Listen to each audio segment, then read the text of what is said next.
Kalau saya tidak akan bikin kartu, konsep saya No kartu. one card, one stop, one gate. Satu kartu, satu pemberhentian, satu pintu. Orang ingin menjadi YouTuber, ternyata YouTubernya mau nyalon DPR nggak bisa, karena pendidikan cuma SMP. Ya kan, ada itu YouTuber terkenal itu.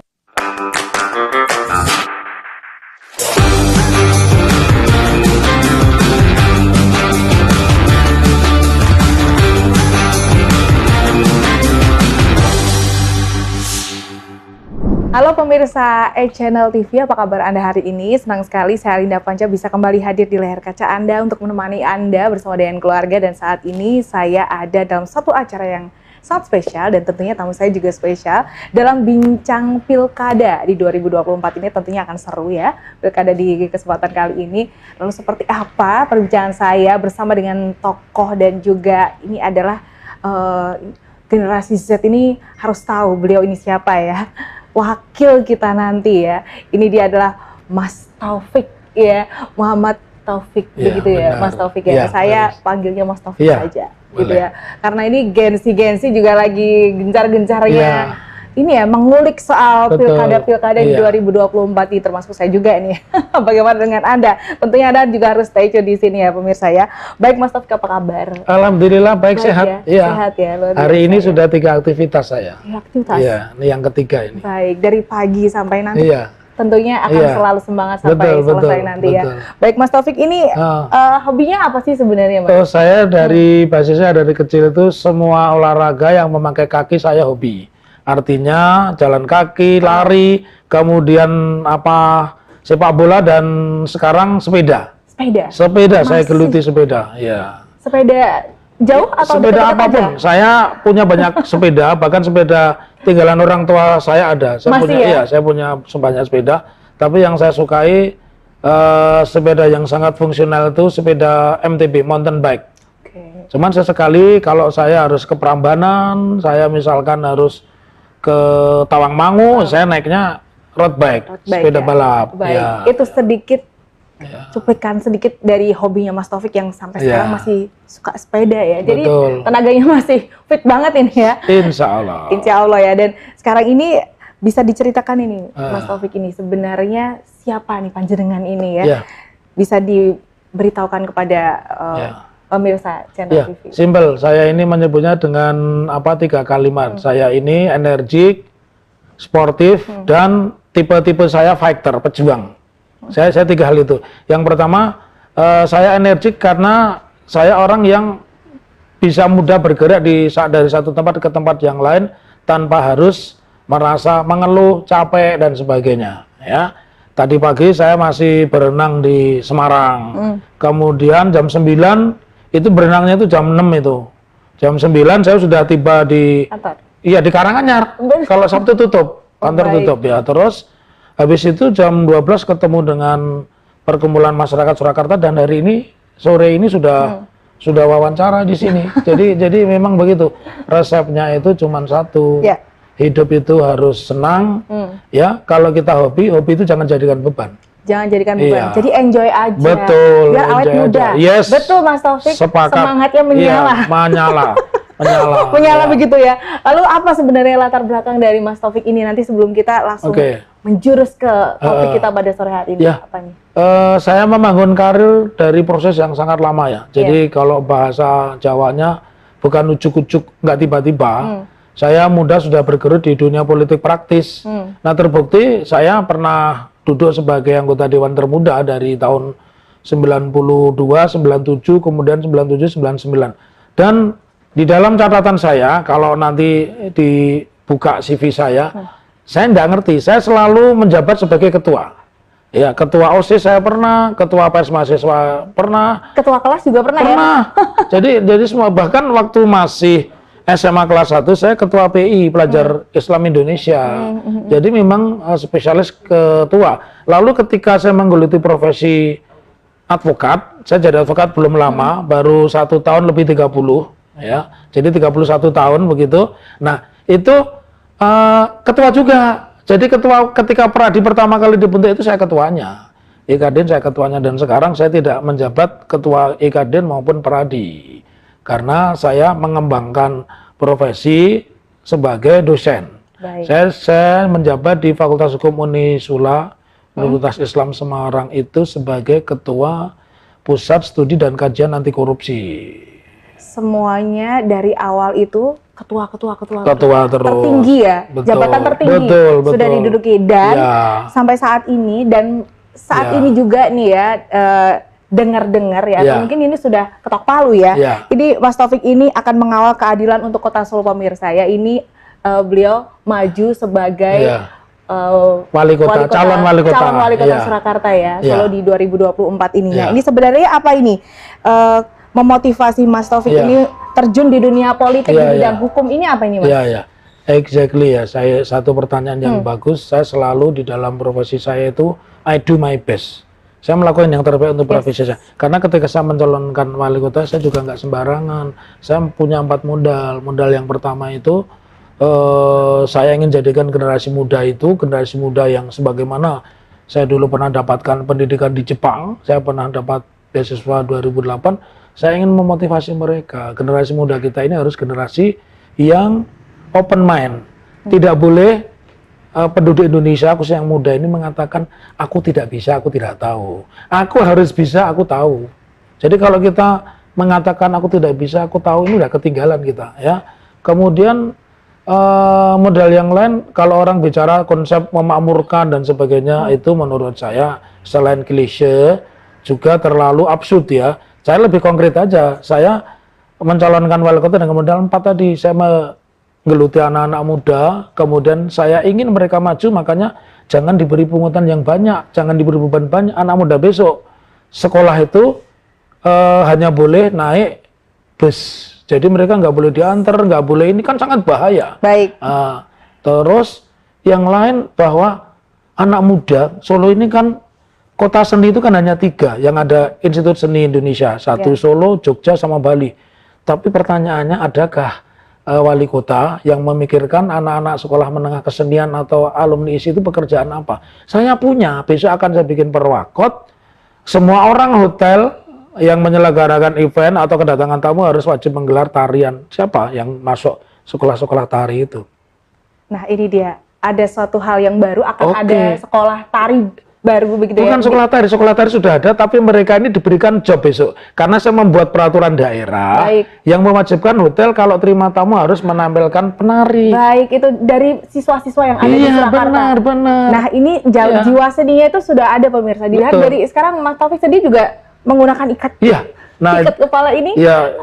Dari mana ini, Mas? Ini dari Jambi. Dari Jambi. Saya punya hampir dari semua provinsi, dari Banten, bahkan mungkin kalau Alinda tahu itu saya punya dari suku Sabu, yang bahasanya aja orang takut suku Sabu gitu kan, takut ditangkap gitu kan. Iya. Tapi saya punya itu.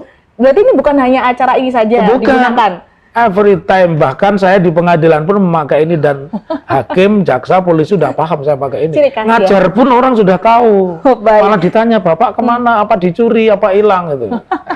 Berarti memang ciri khasnya itu Iya, adalah darah seninya juga Iya, ada, iya. hukumnya ada, ciri Iya. khasnya pakai ikat pemirsa ya. Benar, Jangan lupa benar. kalau ketemu Mas Taufik di jalan, Oh, jangan pakai kaget. Ya. pakai ikat selalu Iya. ya. Dan Tapi tidak semua anggota keluarga saya menerima, istri saya menerima. Saya pergi naik pesawat sama itu sarungan dia terima. Anak saya malu, masa pakai sarung kok pakai sepatu, pakai sarung pakai sendal. baik. Anak Itulah- saya belum bisa menerima. Itu pro dan kontra dari keluarga. Lalu bagaimana Ya. pro dan kontra dari keluarga mengenai Mas Taufik ini maju dalam Pilkada 2024 di Kota Solo ini sebagai Wali Kota Surakarta? Dukungannya seperti apa? Pro atau kontra kah? Nanti kita akan lanjutkan lagi selepas yang satu ini. Tetap di Bincang Pilkada di E-Channel TV bersama Alinda Panca.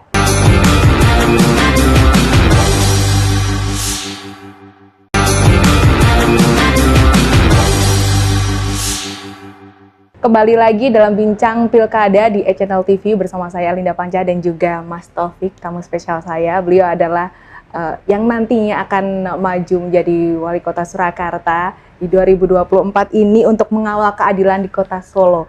Kita kawal Iya. Solo ini seadil-adilnya begitu ya. Betul. Bersama dengan Mas Taufik. Baik. Iya. Tadi sudah ngobrol panjang lebar begitu ya. Lalu bagaimana dukungan dari keluarga? Kalau tadi ada keluarganya yang harus pakai ini nggak boleh begini, Iya, masih iya, ada pro kontra. iya. Tapi seperti apa ketika Mas Taufik Iya. sendiri sudah masuk dalam ranah politik, Iya.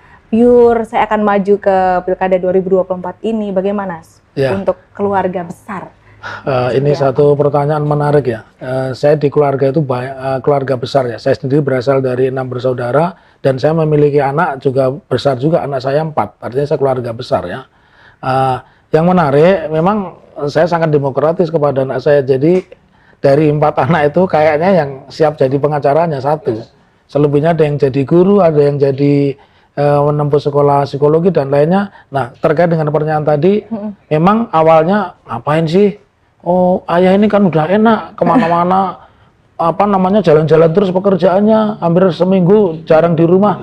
Enggak, ayah bukan soal itu. Ayah ingin bahwa ayah ini dari kecil, SD, SMP, SMA, kuliah sampai menempuh program doktor ilmu hukum pun dari UNS lah.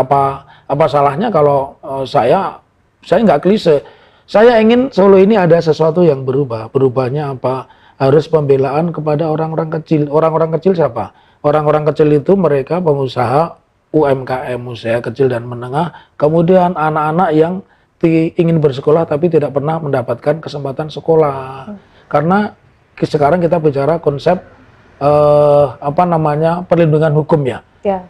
Di Solo ini kan banyak ya orang tiba-tiba jualan serabi memakai nama Noto Tuman, Noto Dewi, Noto Suman. Padahal kalau dia konsultasi ke saya beritahu, you pakai Noto Suman itu nggak melanggar hukum. Mereka kan takut, masa serabi Noto Dewi demit dong kalau serabi Noto Dewi. Nah, kalau mereka nanya ke saya pasti saya kasih tahu, nanti kasih nama yang lain. Sebab nama Noto Suman nggak bisa dipatenkan. Misalkan dikasih nama Alinda Noto Suman Serabi boleh, boleh, nggak masalah. Nah, itu pemihakan saya. Lalu konsep beasiswa ini juga salah. Beasiswa itu kepada anak yang pintar boleh, tetapi orang miskin yang pengen pintar itu juga berhak dapat beasiswa. Yes. Itu konsep yang salah. Kalau beasiswa kepada orang pintar yang dapat cuma 2, satu orang kaya, yang kedua orang kota. Dia punya laptop, punya komputer, nggak pernah disuruh-suruh. Nah, kalau orang yang miskin pengen pinter, dia masih jadi pemulung, mungkin ikut nambal bapaknya. Nah, ini yang pembelaan saya, pembelaan hukumnya tadi kepada UMKM supaya mereka nggak kena pasal ketakut-takutan itu tadi ya. Pasal misalkan memalsu dan membajak. Nah, kemudian anak-anak yang miskin ini, mereka ini yang harus prioritas dapat beasiswa. Dan mereka juga bisa pede. Saya juga mau dapat beasiswa. Iya, betul. Gimana mau maju kalau saya miskin, orang tua saya pemulung, saya jangan baru-baru laptop, HP aja saya mungkin minjem. Kan faktanya begitu. Nah, orang ini yang beasiswa itu harusnya yang orang yang seperti ini. Baik, akan didukung sepenuhnya untuk pendidikan Solo yang lebih maju. Maju. Itu nanti kita tunggu ya seperti apa. Jadi ini untuk sebagai pengalaman Anda sendiri, Mas. Sebagai ketua DPC Peradi dan juga Ikadin, pernah pernah menjabati sebagai ketua tersebut. Seperti apa pengalamannya? Ya, saya mungkin yang membedakan dengan saya, karena dari kecil kan saya ini basisnya penulis. Saya itu dulu dapat uang dari nulis di majalah Bobo, beli sepatu dan sebagainya. Jadi yang membedakan ketika saya memimpin Peradi maupun Kadin kerjasama dengan dunia akademisi. Saya pernah mengadakan seminar dan penelitian dengan Undip, dengan perguruan pendidikan lain, bahkan pernah dengan Kementerian Urusan Perempuan ya, tentang perlindungan kepada anak-anak dan wanita. Saya pernah adakan itu dan itu gratis. Negara ini punya uang banyak, tinggal kita ketua Peradi atau ketua Ikadin kreatif apa enggak. Jadi dulu visi saya ingin menjadikan orang itu dilindungi dan memandang hukum itu bukan mahal. Nah, kalau bagaimana membuat misinya, saya harus jadi ketua Peradi, maka kita kerjasama dengan dunia perguruan. Itulah yang membedakan dengan organisasi sekarang. Sekarang ini mohon maaf tanpa mengurangi rasa hormat, rata-rata berorientasi saya jabat ketua ini, ketua itu ya, nggak saya sebut organisasinya, biar saya laris. Karena kalau saya ketua enggak, kalau you perfect ya, you profesional, kamu pasti dapat duit. Jadi duit datang itu bukan karena jabatan saya, karena kemampuan saya, begitu. Itu yang membedakan. Itu tadi, karena kerja keras dan juga ini ya, niatnya hati membantu begitu ya, terus ikhlas begitu kerja keras, kerja cerdas. Keras saja nggak cukup, nanti nggak beda sama kuli. Ya kan? Harus smart begitu ya, Iya, kerjanya itu smart, harus smart ya, betul, betul. bukan seenaknya Iya, aja iya. begitu ya. Lalu apa ini Mas Taufik yang sangat mendaftar alasan Anda untuk masuk ke Pilkada Solo ini? Iya. Atau mungkin ada darah-darah politik yang dulu-dulu Iya, gitu, iya, iya. atau memang dari dalam hatinya, Iya. lubuk hati yang paling Iya. dalam itu memang cinta Iya. sekali dengan Republik ini? Iya, yang pertama darah politik memang ada. Pak D saya pernah jadi anggota dewan di sini juga. Bahkan sekarang keponakan saya itu wakil ketua DPR di Jogja. Kalau mungkin Anda tahu, tapi nggak usah saya sebut ya, nggak enak gitu. Dia jadi wakil ketua di sana. Iya, terus dan yang penting waktu mahasiswa saya itu lulusnya termasuk the last man sitting, orang yang duduk paling terakhir di kampus. Saya 6 tahun menyelesaikan, karena saya demo di Kaca Piring, di Badika, Kedungombo di Jogja. Saya digebukin tentara di Taman Makam Pahlawan Jogja itu, Kusumanegara itu pernah. Jadi kenangan ya? Jadi sangat panjang. Jadi makanya kenapa saya menantang gitu ya, menantang challenge sebagai wali kota ya karena saya sudah punya pengalaman. Jadi saya pernah menjadi ketua komisi E bidang kesejahteraan termuda ya di Jawa Tengah, dan pasti 7 tahun waktu yang tidak pendek itu cukup buat saya untuk kembali lagi menata pemerintahan. Jadi modal itu cukuplah. Saya bukan anaknya pejabat, bukan anaknya orang kaya, tetapi dari kecil saya memang pejuang. Sudah pejuang, Betul. sudah berjuang dari nol untuk mendapatkan posisi sampai sekarang ini ya. Dan orang mungkin tidak tahu, waktu saya menyelesaikan kuliah saya jualan koran. Iya, jualan koran. Bener, swear. Bukan kok tiba-tiba orang sukses langsung ngomong saya jualan koran sana babar, enggak. Saya emang jualan koran. Nama agen saya Trio Muda. Jadi saya dulu enak jualan koran, biar tahu ini. Iya. Dulu jualan koran itu konsinyasi. Jadi nggak ada cash and carry. Kalau sekarang cash and carry. Jadi saya belinya 220, saya jualnya 600. Iya, baik. Dan pada saat itu memang koran itu juga saya penikmat sekali. Betul. Itu ya. Setelah 2000 begini. Ya. Baik. Dan untuk sebagai advokat yang dulu sering berseberangan dengan kebijakan PDIP ini, mengapa sekarang memilih PDIP untuk maju wakilnya nih ya menjadi wali kota Solo ini? Ya, ini satu pertanyaan bagus, dan hanya wartawan cerdas yang berani tanya begini. Karena biasanya tabu saya sih nggak jawab, nggak tabu ya. Pertama, kenapa saya mengkritisi PDIP? Karena PDIP adalah penyokong utama pemerintah saat itu. Nah, sekarang PDIP sudah keluar dari orbit pemerintahan, dia memposisikan sebagai oposisi. Nah, saya mau masuk PDIP karena oposisi. Baik, nanti kita lanjutkan ya Mas Taufik ya. Udah dikat tadi ya. Baik, selepas yang satu ini pemirsa tetap dibincang Pilkada di E-Channel TV.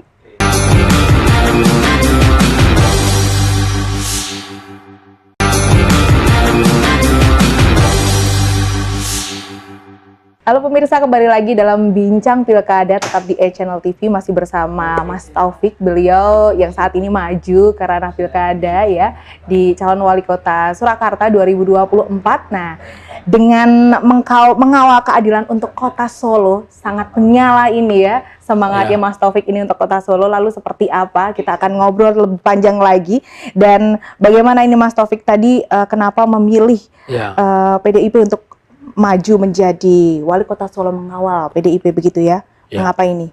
Pertanyaannya saya jawab simpel aja. Awalnya PDIP ini kan partai penguasa. Dia partai penguasa. Ketika dia kemudian suaranya merosot tajam ya, bahasanya kalah lah begitu kasarnya, maka dia memproklamasikan diri sebagai partai oposisi. Pak Ganjar kan bilang partai oposisi. Nah, kebetulan saya ini udah oposisi lama dan saya punya kaos tulisan oposisi. Nanti mau saya pakai. Artinya ini menemukan momentum antara di satu sisi saya ini memang seorang oposan, kemudian menemukan PDIP yang sudah keluar orbit dari pemerintahan ya, dan dia akan menjadi oposisi loyal. Jadi oposisi loyal itu orang yang kritis pekerjaannya tapi tidak menjelek-jelekan negaranya. Dan saya berada pada momentum itu. Jadi kemudian yang kedua, kenapa memilih PDIP selain dia oposisi? PDIP ini suaranya kan masih banyak, maupun dibilang kalah ternyata secara nasional suaranya banyak, dan di Solo banyak. Dari 45 kursi, PDIP ini punya 20 kursi. Kalau nanti PKS bergabung jadi 27, sekitar 55%. 50 koma ya kursinya ya. Betul, berarti betul. tetap semangat ini ya untuk Iya, PDIP ya. Dan iya. lalu bagaimana nih Anda untuk melihat kondisi Kota Surakarta Iya. saat ini yang padat sekali, Iya. apalagi menjelang weekend, libur Betul, panjang, itu betul. di mana-mana macet sekali. Bagaimana melihat peran seorang wali kota dalam memajukan Kota Solo dan untuk kemacetan di Kota Solo Iya. ini agar terpecahkan begitu? Yang harus dipahami, salah satu penyebab kota mahal itu karena ekonomi high cost, salah satunya transportasi. Jadi saya akan merubah mindsetnya, terutama anak-anak pelajar itu. Anak-anak pelajar ini kan kalau Linda lihat kan, BST itu kan warawiri ke sana tapi nggak ada penumpangnya. Nanti BST itu mau saya sulap. Kalau tetap BST, tapi dia juga bisa berfungsi sebagai school bus. Iya nanti kan kasih kartu, jadi anak-anak itu orang kaya atau orang miskin naik bis, dan nanti ada Central Park. Jadi kalau orang bilang saya di Gentan, saya di Wonogiri, bisa, yuk sekolah di Solo, kamu masuk kerja di Solo pakai school of bus itu bisa. Jemputan lah ya. Iya jemputan. Kalau bisa menyediakan transportasi gratis tapi nggak ada penumpang, kenapa nggak bisa untuk pelajar? Jadi besok nggak ada anaknya orang kaya diantar Alphard. Bahkan satu ketika itu menjadi sebuah percontohan ketahanan nasional. Kenapa? Karena nggak ada gap antara miskin dan kaya. Anaknya direktur sama anaknya tukang cukur sama-sama naik bis, siapa tahu berjodoh. Membuat barbershop yang gede kan gitu. Gitu ya. Dan ini akan memajukan perekonomian Kota Solo. Selain memajukan, tadi kan aku bilang high economic cost-nya kan macet. Kalau orang sudah nggak kenal macet kan kemana-mana jalan kaki pun nyaman. Seperti luar negeri ya. Betul. Lalu bagaimana menurut Mas Taufik untuk memanfaatkan potensi yang ada di Kota Solo ini untuk mengangkat perekonomian masyarakat? Satu pertanyaan menarik. Ada 3 potensi Solo yang tidak pernah digarap. Satu tentang pariwisata, kemudian yang kedua tentang kesenian, dan yang ketiga banyaknya tanah-tanah negara yang kosong. Nah 3 hal itu saya mulai dari yang kosong dulu. Ini kan bisa menjadi Central Park, tanahnya BUMN, tanahnya PT Kereta Api, itu kan bisa dibangun. Jadi nggak boleh tanah-tanah itu ditelantarkan kosong, atau tanah-tanah miliknya perusahaan-perusahaan swasta yang dia dalam rangka menjadi bisnis tanah. Ini kan saya bikin peraturan wali kota, tanah-tanah kosong itu buat Central Park, taman parkir. Jadi orang-orang itu diumpan naik tadi sudah ada school of bus dan juga menjadi transportasi publik. Nanti parkir di situ, orang kalau mau ke mana-mana diantar kendaraan kecil yang itu juga disediakan oleh negara. Jadi itu mengurangi macet dan orang nyaman. Ya. Lalu tadi saya bilang potensi tentang ekonomi. Anda lihat itu misalkan kita di satu sisi punya flyover harus didukung. Tapi sisi lain dengan flyover itu nilai ekonomis bangunan dan tanahnya mati. Ditulisinnya cuma satu sekarang bangunan itu. Kalau nggak dijual, disewakan. Nah, kalau kita cerdas, wali kotanya smart, karena saya pernah belajar di Jepang, di Thailand tentang mengatasi kemacetan. Kan kita bisa bikin Central Park. Jadi orang bisa parkir harian, parkir bulanan, tarifnya lebih murah. Orang boleh parkir dong di tanahnya PT Kereta. Orang boleh parkir dong di tanahnya hotel atau SD atau siapa. Boleh, dihitung. Jadi orang jalan kaki nyaman, gitu. Iya. Dan tentunya dengan tarif parkir yang nantinya bersahabat Pasti, ya Mas Taufik ya. Jangan sampai nanti tarif parkirnya dengan apa yang kita keluarkan untuk belanja lebih besar. Dan kita mengurangi konsep konflik horizontal antara warga masyarakat. Contohnya apa? Di sini nih banyak tukang parkir, tapi motor hilang juga banyak. Masa kita mau ambil uang, ATM-nya rusak, nggak bisa dipakai, masih kena 3.000. Baik, itu nanti masalah-masalah klasik yang akan tentunya digodok lagi ya Mas, ketika Mas Taufik nanti berhasil menjadi wali kota Solo selanjutnya. Baik, dan lalu apa ini pendekatan Mas Taufik sendiri untuk kesehatan di masyarakat di Kota Solo ini yang masih mungkin ada beberapa warga Solo yang belum punya kartu sehat dan juga pendidikan, kalau tadi sudah disinggung juga akan lebih mengutamakan ini ya, bantuan kepada mereka yang butuh bos itu sendiri dioptimalkan seperti apa? Ya, kalau saya tidak akan bikin kartu. Konsep saya no kartu. One card, one stop, one gate. Satu kartu, satu pemberhentian, satu pintu. Saya mencontohnya dari kita naik kereta api itu cuma setor mata aja udah masuk semuanya. Di situ sudah terikot Muhammad Taufik, golongan darahnya. Saya mau pakai itu KTP besok basisnya. Cuman KTP aja, kita tinggal pakai yang namanya biometrik dan mesinnya namanya face recognition. Jadi enggak ngapain bikin kartu, saya aja mau tak buang kartunya, satu KTP itu udah cukup.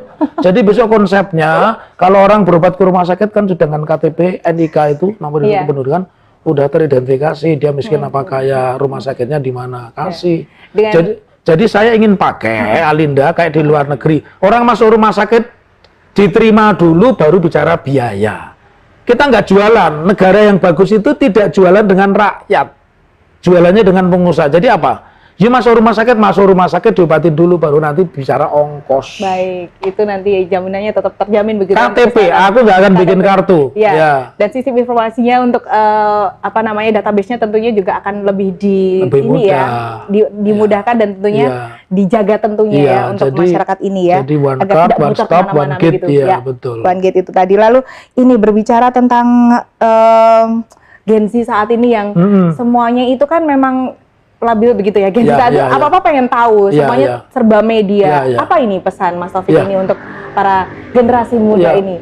Apapun namanya, basis entah kalian menggunakan medsos atau apa, basisnya itu pendidikan, basisnya buku. Nah sekarang dibalik, orang ingin menjadi YouTuber, ternyata YouTubernya mau nyalon DPR nggak bisa karena pendidikan cuma SMP. Ya kan, ada itu YouTuber terkenal itu, dia mau nyalon bupati nggak bisa karena pendidikan SMP. Jadi salah kalau kalian mengatakan tidak perlu sekolah, yang penting saya terkenal. Oh no, satu ketika konsep bersekolah itu tetap akan dipakai karena ada namanya rumusnya standarisasi. Jadi buat generasi milenial, Gen Z ini, saya ingin pesan kepada Anda 3 yang harus kalian Anda miliki. 1, membaca buku, yang kedua kemudian menulis, yang ketiga itu bertanya. Kamu akan jadi generasi cerdas. Karena itu yang saya praktekkan. Makanya saya dapat beasiswa kemana-mana. Ke Jepang pernah, ke Cina pernah, ke Thailand pernah. Dan tetap sekolah itu penting. Sekolah itu perlu. Kalaupun tidak punya, nanti akan diupayakan. Bagaimana caranya kita mau bergerak. Begitu. Tentunya negara juga akan memperdulikan rakyatnya begitu ya. Ini menarik sekali. Saya sendiri juga pengen banget dapat beasiswa, Mas Taufik. Boleh, gampang. Semua BUMN harus ngasih, kan mereka punya CSR, Corporate Social Responsibility. Iya. Terakhir sedikit Mas, saya sampai kelupaan visi-visi Mas Taufik sendiri untuk pilkada kali ini apa ini? Visi saya ingin mewujudkan Solo ini kota pariwisata. Mau kalian tentang olahraga menginduk pariwisata. Mau kalian bilang kota budaya menginduk ke pariwisata. Jadi trennya pariwisata. Kenapa? Pariwisata ini sumber keuangan yang tidak pernah surut. Pariwisata, orang stres butuh wisata. Orang punya uang banyak butuh wisata. Orang berantem butuh wisata juga. Oleh karena itu visinya itu misi saya. Otomatis dengan saya menjadi wali kota, orang-orang yang cuma punya 1 sepeda, 2 sepeda, dia bisa jadikan sepeda itu sebagai alat untuk disewakan kepada turis atau orang asing. Orang yang punya kafe cuman 10 atau kalau kita bilang di sini wedangan, you bisa nanti nobar. Saya contohkan di halaman parkir kantor saya ini, nobar gratis, dikasih tengkleng, saya undangkan barista, kasih hadiah. Besok saya coba. Boleh. Nobar di sini ya bersama dengan pemirsa mungkin yang akan gabung, boleh silakan. Terima kasih. Ada satu pesan lagi untuk masyarakat Kota Solo seluruhnya, monggo. Seluruh masyarakat Kota Solo, saya tidak akan meninggalkan apa yang sudah dibangun oleh Mas Gibran maupun Pak Rudi. Saya memperbaiki dan menjadikannya lebih bagus. Kemudian yang kedua, berpartisipasilah kalian lebih banyak karena sebuah kota itu akan bagus kalau yang berpartisipasi makin banyak. Dan yang ketiga, bikinlah budaya malu membuat kotor kota Solo. Bukan Solo loh ya, Solo. Baik, itu tadi ya pemirsa. Terima kasih untuk kebersamaan Anda. Terima kasih Mas Taufik yang sangat mencerahkan anak muda sekali ya. Dan tetap harus bersemangat untuk mencari pendidikan yang lebih baik begitu ya, betul. Mas Taufik ya. Dan nanti kita juga akan ngobrol-ngobrol lagi bersama dengan Mas Taufik di kesempatan yang lain. Terima kasih Mas Taufik atas waktunya. Sukses untuk segala program-program yang ada dan kita doakan lancar semuanya ya. Baik, terima kasih pemirsa. Di yang tadi perbincangan saya bersama Muhammad Taufik ya. Beliau adalah saat ini yang maju di sebagai Wali Kota Surakarta 2024. Nantinya kita doakan bersama semuanya akan lancar saja. Terima kasih untuk kebersamaan Anda. Saya Alinda Panca pamit dalam Bincang Pilkada edisi kali ini. Sampai jumpa.